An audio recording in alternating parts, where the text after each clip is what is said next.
আসসালামু আলাইকুম।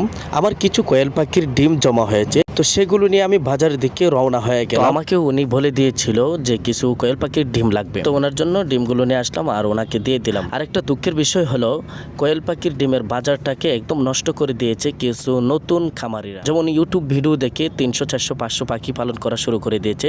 তারা বাজারে ডিম নিয়ে আসে, কিন্তু এই ডিম বিক্রি করতে পারে না। তখন তারা 9 টাকা হালি 8 টাকা হালি ডিম দিয়ে যায় বাজারে, কিন্তু তারা হিসাব করে না যে কত টাকা হালি ডিম বিক্রি করলে তারও কিছু টাকা প্রফিট থাকবে। তো যারা নতুন খামারি ইউটিউব ভিডিও দেখে আপনারা খামার শুরু করছেন, তাদেরকে অনুরোধ করছি আপনারা ডিমের বাজারটাকে নষ্ট করবেন না প্লিজ। তারপর ওনাকে ডিম দিয়ে আমি চলে যাব উপজেলা পশু হাসপাতালে, কারণ কিছুদিন আগে আমার ইনকিউবেটর থেকে কোয়েল পাখির কিউট কিউট বাচ্চা ফুটেছিল, তো সেগুলোকে এখনো ভ্যাকসিন করা হয়নি। তো ওদেরকে ভ্যাকসিন করার জন্য আমি চলে যাব সরকারি হসপিটালে। পশু হাসপাতাল গিয়ে রানীক্ষেতের যে ছোট ভ্যাকসিনটি আছে সেই ভ্যাকসিনটি আমি সংগ্রহ করব। এই ভ্যাকসিনটা এনে আমি সেগুলোকে ভ্যাকসিন করে দেব। তো দেখতে থাকুন, আমি সরকারি হসপিটালে যাচ্ছি। মাঝখানে একটি কথা বলে দেই, যারা আমার এই ইউটিউব চ্যানেলে অথবা ফেসবুক পেজে নতুন আছেন, আমার ফেসবুক পেজটিকে ফলো করে দেন এবং ইউটিউব চ্যানেলটিকে সাবস্ক্রাইব করে দেন। আর এই ভিডিওটি ভালো লেগে থাকলে অবশ্যই একটি লাইক করে কমেন্ট করে আপনার মতামত জানিয়ে দিবেন। আর যারা অলরেডি সাবস্ক্রাইব করেছেন এবং ফলো দিয়েছেন তাদেরকে জানাই ধন্যবাদ। ভিতরে ঢুকে ওনাকে বললাম যে ভ্যাকসিন নিব, তো উনি বলতেছে ভ্যাকসিন দেওয়ার লোক এখন নাই, আপনি একটু অপেক্ষা করেন,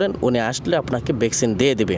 তো আমি বাহিরে বসে একটু অপেক্ষা করলাম, আর এই ফাঁকে আমি সরকারি ভ্যাকসিনের মূল্য তালিকাটি একটু ভিডিও করে নিলাম, যেন সকলেই দেখতে পারেন এবং সবারই একটু জানা থাকে। আর আপনাদের এইদিকে সরকারি ভ্যাকসিনগুলো কত টাকা রাখি অবশ্যই কমেন্ট করে মতামত জানাবেন। অপেক্ষা করতে করতেই দেখি উনি চলে আসছেন এবং ভ্যাকসিন যেই রুমে আছে সেই রুমে চলে যাচ্ছেন। তো আমি ওনার পিছ চলে গেলাম, আরো কিছু লোকও আছে ভ্যাকসিন নেওয়ার জন্য। তো ওনার কাছে চলে গেলাম এবং সেই ভ্যাকসিনগুলো নিয়ে আসলাম। সরকারি মূল্য তালিকায় দেওয়া 25 টাকা রানীক্ষেতের ছোট ভ্যাকসিন, কিন্তু ওনারা 25 টাকা সেটার মূল্য না রেখে 30 টাকা করে রাখছে এবং ফাউল পক্সের যে ভ্যাকসিনটা আছে সেটি 60 টাকা করে রাখছেন তারা, অর্থাৎ 5 টাকা 10 টাকা বেশি রাখে।